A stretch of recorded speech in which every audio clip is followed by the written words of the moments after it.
Hello, hello. I'm back again with part four, I think we're doing here. Here's a picture of that capstone that was all nasty and gunked up last time that I posted on the website. It's fairly, well, it's spotless. It's really clean. There's a close up. Let's come back here and zoom out a bit. We're going to oil that. And I know I've done this in other videos, but maybe somebody hasn't seen it. Besides, I'm going to do what I want, so who cares? There's a shot of that. And I want to put a little bit of oil in the middle of the stone, the capstone, and then in the capstone holder, I guess you would call that thing. I don't know. Listen, I just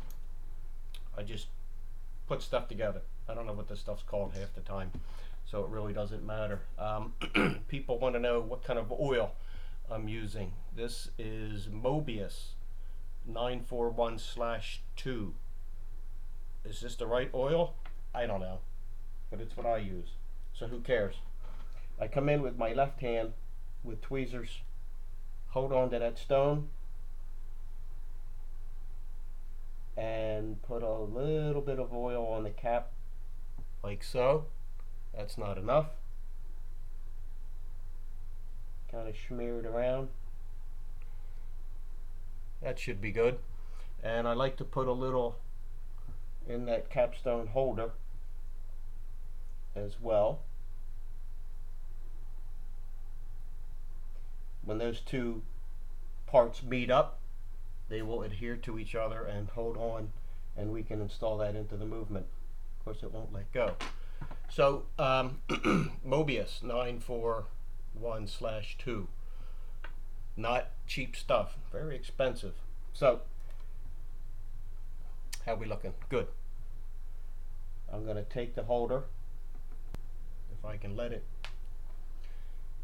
it to not grip my tweezers here. I flip it over and drop it right on. Hopefully I hit its center. Now that is completely oiled, and it should be holding on to that stone. Come on. I'm just putting a little bit of pressure on to hold it, or to make sure it's flattened out. And these stones, these capstones, are one is flat, one side's flat, one side is convex. The convex part goes toward the shock mount. The flat part into the capstone holder, I guess you would call it. Can't really see it on this, but I checked it with the loupe, and it's installed properly. So let's widen out. We're going to drop that right in there, and then we're going to lay that in there.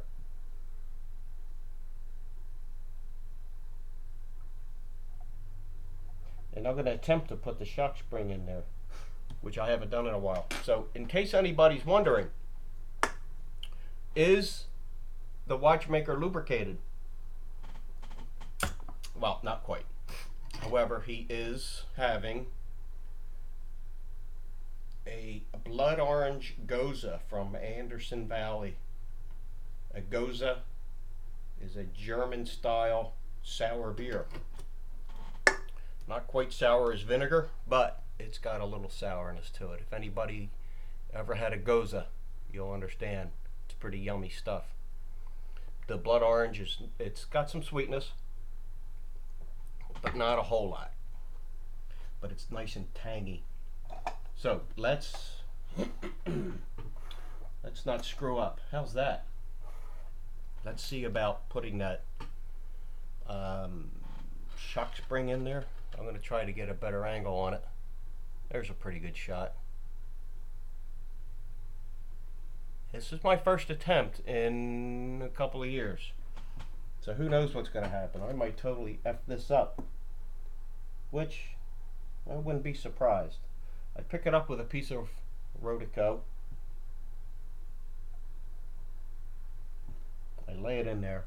I still got this cold I'm fighting. It must be walking pneumonia. I'm on serious antibiotics, although probably shouldn't be having a beer too, but never hurt me before. I'm going to try to get 2 of the fingers of this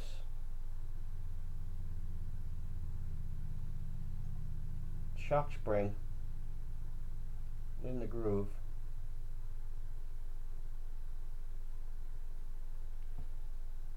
And then take my tool and rotate it around. If it's out of the shot, that's because I'm trying to get a closer look at it. So maybe it'll work for you. I don't know.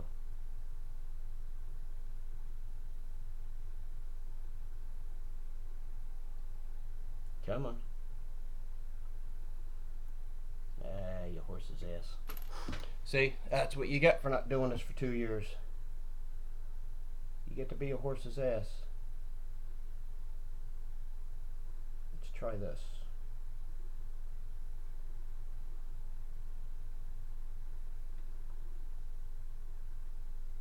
Patience is a virtue when it comes to any aspect of watchmaking, especially this operation here. It can be a pain in the tuchus.